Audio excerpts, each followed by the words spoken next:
महाभारत या विशेष कार्यक्रमाला आता सुरुवात करूया। देशातील हाय व्होल्टेज लढतींपैकी एक असलेल्या बारामती मतदारसंघात नणंद विरुद्ध भाऊजाई अशी थेट लढत होते।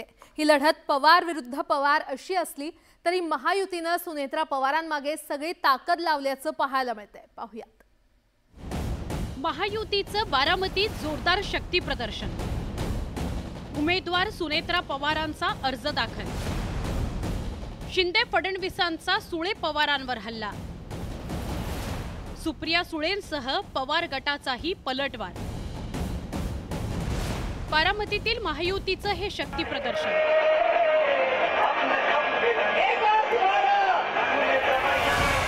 सुनेत्रा पवार यांचा उमेदवारी अर्ज दाखल करताना महायुतीकडून जोरदार शक्ती प्रदर्शन करण्यात आले। बारामतीत पवार विरुद्ध पवार लढत होतीये। महाविकास आघाडीच्या सुप्रिया सुळे आणि महायुतीच्या सुनेत्रा पवार यांच्यात थेट सामना रंगतोय। त्यामुळेच जाहीर सभेत उपमुख्यमंत्री अजित पवारांनी पुन्हा एकदा भावनिक आवाहनाला बळी न पडण्याचं आवाहन केलंय। मित्रांनो, ही निवडणूक देवेंद्रजींनी सांगितलं तसं नरेंद्र मोदी वर्सेस राहुल गांधी अशी निवडणूक आहे। कारण नसताना त्याच्यामध्ये भावकी आणण्याचा प्रयत्न केला जातो। कारण नसताना मतदारांना भावनिक बनवण्याचा प्रयत्न केला जातो। काही लोकांच्या घरी जाऊन त्यांना थोडंसं आपलंसं करण्याचा प्रयत्न केला जातो। दुसरीकडे मुख्यमंत्री एकनाथ शिंदे आणि उपमुख्यमंत्री देवेंद्र फडणवीसांनी शरद पवार आणि सुप्रिया सुळेंना अप्रत्यक्षपणे टोला लगावला।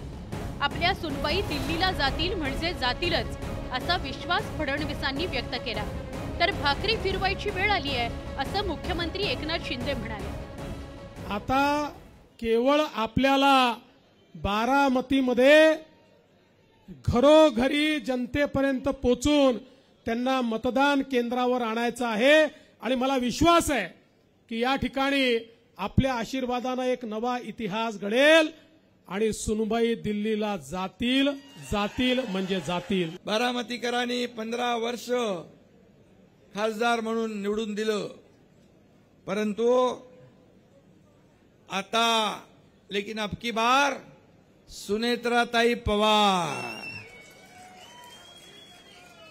कारण आता भाकरी फिरवायची वेळ आली ना। बारामतीत येऊन शिंदे फडणवीसांनी आव्हान दिल्यावर आणि अजित पवारांनी चिमटे काढल्यावर सुळे आणि पवार कुटुंबीय तरी कसे शांत राहणार। सुप्रिया सुळे आणि रोहित पवारांनी बारामतीतील या टीकासत्रावर जोरदार पलटवार केला। आपलं काय चुकलं की आपलं चिन्ह पण गेलं, आपला पक्ष पण गेला। मग कोणीतरी म्हणले रडत बसतील, ओ आम्ही शारदाबाई पवारांची नात आहे। माझ्या आजीनी कुठलीही परिस्थिती आली तरी मला रडायला नाही शिकवले, मला लढायला शिकवले। नंतर तुम्ही द्रौपदीबद्दल बोलता, म्हणजे महिलांचा अवमान तुम्ही तिथे केलाय। कसं आहे की पुढून प्रतिसाद जेव्हा मिळत नाही, लोक टाळ्या जेव्हा वाजवत नाही, त्यामुळे तुम्ही कुठेतरी खालच्या लेवलचे जोक करायला जाता आणि तिथे अडचणीचं येतं। आणि दादांची जी कुठली स्क्रिप्ट असेल ती भाजपकडूनच आली असावी। अजित पवारांना कुटुंबियांसोबतच संघर्ष करावा लागत असल्यानं आता शिंदे फडणवीस त्यांच्या मदतीला धावल्याचं दिसतंय।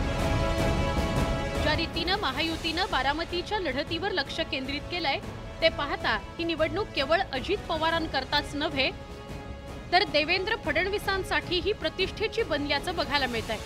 त्यामुळे बारामतीकर जनता शरद पवारांना साथ देते की अजित पवारांच्या मागे उभी राहते, या लढतीचा निकाल काय लागतो याकडे केवळ महाराष्ट्राचंच नव्हे तर देशाचं लक्ष लागलंय।